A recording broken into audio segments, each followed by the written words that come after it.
आज मैं आपके साथ सिर्फ 10 मिनट में बनने वाली मिठाई की रेसिपी शेयर करने जा रहा हूँ। इसको बनाना बहुत ही इजी है और बहुत ही कम समय के अंदर बनकर तैयार हो जाती है। उसके साथ साथ बहुत ही कम इंग्रेडिएंट्स की ज़रूरत पड़ती है जो इजीली हमारे घर के किचन में मिल जाती है। अगर आपको मेरी रेसिपी अच्छी लगी हो तो लाइक कीजिए। जब भी आप मेरा वीडियो देखें तो वीडियो के बीच में प्ले कार्ड आता है तो आप वहाँ से भी रेसिपीज़ देख सकते हैं। वैसे मैंने मिठाई की और भी रेसिपी अपलोड की हुई है और उसका लिंक मैंने डिस्क्रिप्शन बॉक्स में दिया हुआ है, तो आप वहाँ से भी रेसिपी देख सकते हैं। यदि आप मेरे चैनल पर नए हैं तो सब्सक्राइब कीजिए और बेल आइकॉन प्रेस कीजिए जिससे आपको मेरी नई रेसिपी का नोटिफिकेशन मिल सके। तो आइए बनाना शुरू करते हैं। Hello and welcome to my channel taste of home food with chef Amar में आपका बहुत बहुत स्वागत है। कप से 1 कप फुल फैट दूध लिया है। 3/4 कप चीनी ऐड करेंगे। 3 से 4 टेबलस्पून मिल्क पाउडर ऐड करेंगे। मिल्क पाउडर अगर आप चाहें तो ज़्यादा भी ऐड कर सकते हैं। दूध डालते समय वीडियो स्किप हो गया था, तो अब medium to low gas flame पे बॉईल होने देंगे और कंटिन्यू स्टर करते रहेंगे जब तक चीनी अच्छी तरह से घुल नहीं जाए। जैसे दूध गर्म होगा उसी के साथ मिल्क पाउडर भी घुल जाएगा।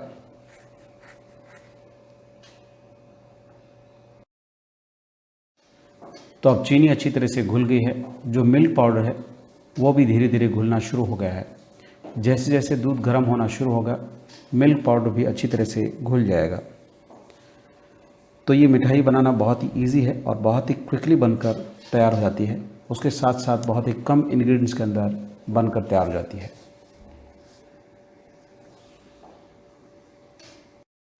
दूध में अच्छी तरह से उबाल आ गया है। अब इसमें पिंच ऑफ केसर या फूड कलर ऐड करेंगे। आप फूड कलर की जगह केसर भी ऐड कर सकते हैं। इन दोनों में से जो भी आपको आसान लगे या जो भी आप डालना चाहें वो ऐड कर लीजिए, जिससे मिठाई के अंदर बहुत अच्छा कलर आएगा। कंटिन्यू स्टर करते रहेंगे और करीब 2 से 3 मिनट के लिए और बॉईल करेंगे जिससे दूध थोड़ा सा रिड्यूस हो जाए। दूध अब थोड़ा सा रिड्यूस हो गया है और अच्छी तरह से बॉईल हो गया है। अब इसमें मेजरमेंट कप से 2 कप नारियल का बुरादा ऐड करेंगे।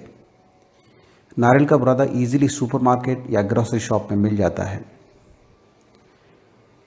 अच्छी तरह से मिक्स करेंगे और लो गैस फ्लेम पे करीब 1 से 2 मिनट के लिए पकने देंगे जिससे थोड़ा सा ये बैटर टाइट हो जाए।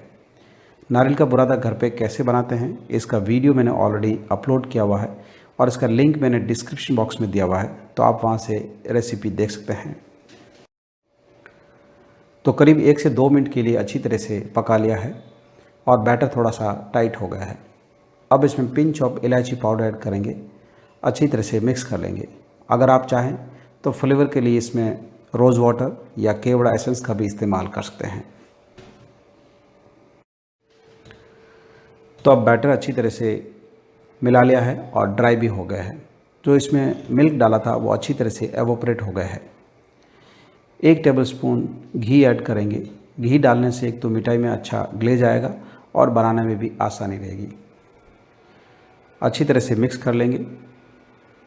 उसके बाद गैस को स्विच ऑफ करके एक प्लेट में निकाल कर थोड़ा ठंडा होने के लिए रख देंगे। मिठाई की मैंने और भी वीडियो अपलोड किए हुए हैं और उसके लिंक मैंने डिस्क्रिप्शन बॉक्स में दिया हुआ है, तो आप वहाँ से मिठाई की रेसिपी देख सकते हैं। प्लेट में थोड़ा सा फैला लेंगे जिससे जल्दी से ठंडा हो जाए और इसको बिल्कुल भी ठंडा नहीं करना है, हल्का सा गुनगुना रखना है जिससे बनाने में आसानी रहे। तो डो हल्का सा वार्म है। अब सिलेंडर शेप में सारी मिठाई को बना लेंगे। तो हाथ से इस तरह से प्रेस करना है जिससे अच्छी तरह से बन जाए। अगर आप चाहें तो साइज़ में बड़ी छोटी जैसा आप चाहें वैसे कर लीजिए और जिस शेप में आप बनाना चाहें उस शेप में आप बना लीजिए। उसके बाद थोड़ा सा कोकोनट में कोट कर लिया है। तो इसी तरह मैं आपको एक और दूसरा बनाकर दिखाता हूँ। तो ये बहुत ही क्विकली बनती है और बहुत ही टेस्टी मिठाई बनती है। अभी रक्षाबंधन आने वाली है तो आप इसको इजीली घर पे बना सकते हैं। इवन आप किसी भी ओकेशन पे भी आप इसको बना सकते हैं। तो इस तरह से सारी मिठाई को बनाना है। तो सारी मिठाई को बना लिया है। अब पिस्ता से गार्निश कर लेंगे। गार्निश अगर आप करना चाहें तो कर लीजिए, नहीं तो आप इसको स्किप भी कर सकते हैं। तो आपको ये मेरी रेसिपी कैसी लगी कमेंट बॉक्स में लिखकर आपका अनुभव मेरे साथ ज़रूर शेयर कीजिए। आप मुझे इंस्टाग्राम या फेसबुक पर फॉलो कर सकते हैं, जिसका लिंक मैंने डिस्क्रिप्शन बॉक्स में दिया हुआ है। तो मेरा वीडियो देखने के लिए धन्यवाद। फिर मिलते हैं नेक्स्ट रेसिपी के साथ।